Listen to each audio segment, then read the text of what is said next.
So the blows keep coming for Australia, and that can be interpreted in a literal sense because David Warner, probably one of the most experienced batters in the Australian cricket team, has now been ruled out of the remainder of the Border-Gavaskar Trophy series that is currently taking place in India. That's the big breaking news we have for you guys, that David Warner has now in fact been ruled out of the remaining two tests that were going to be taking place in Indore and Ahmedabad respectively. Now, of course, you would remember that in the second test, in the midst of the second test, when Warner was batting in the first innings, he ended up picking up a hairline fracture in his elbow, and not just that, he also ended up getting a concussion. He was in fact concussion substituted. You brought in a Matthew Renshaw to come in his place, but now it turns out that considering the double blow that took place in New Delhi, he will not be taking any further part in the series. Now, I know what a lot of you all might be thinking, that considering the kind of form Warner's had,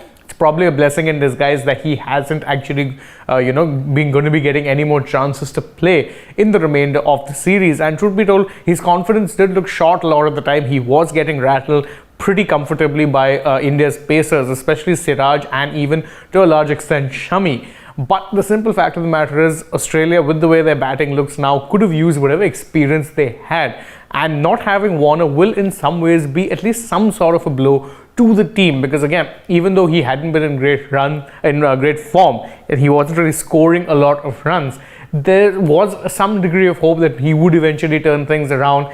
Of course, having someone that experienced and someone who's played so much cricket in India would have been a plus even to the dressing room. Now though, well, there's going to be no Warner, and it does add to Australia's woes in some ways. Remember, just yesterday, a day ago, we were talking about the fact that Josh Hazlewood has also been ruled out of the series with an injury. Now there's no Warner. These are two guys who, when fit, would walk into any Australian playing 11 because, well, that's just the kind of pedigree, experience, class that they have. Unfortunately for Australia, they're not going to be calling on David Warner's services for at least the remainder of the test series. Of course, hairline fracture in the elbow can be a complicated sort of an injury to get correctly healed. We don't know whether he'll be playing any part in the ODIs.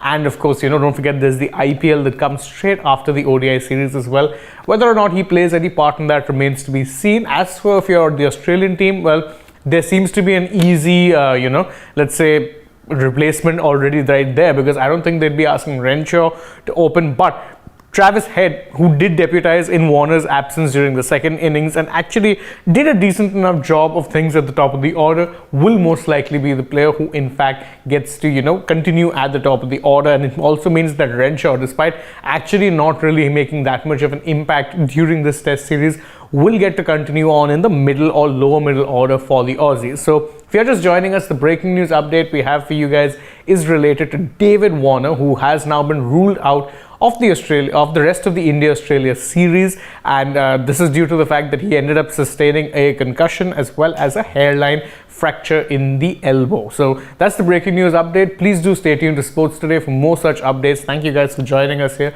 As always, if you enjoy our work, please don't forget, like the video, share it with your friends, subscribe to the channel, tap the bell icon, leave us a comment. How big of a miss is Warner going to be, if at all? Let us know in the comments. Also follow us on Twitter, Instagram and Facebook, and don't forget to download the AajTak app as well. Thank you all so much for joining us. Stay tuned for more breaking news updates and other interesting stories. For now though, from my side, goodbye.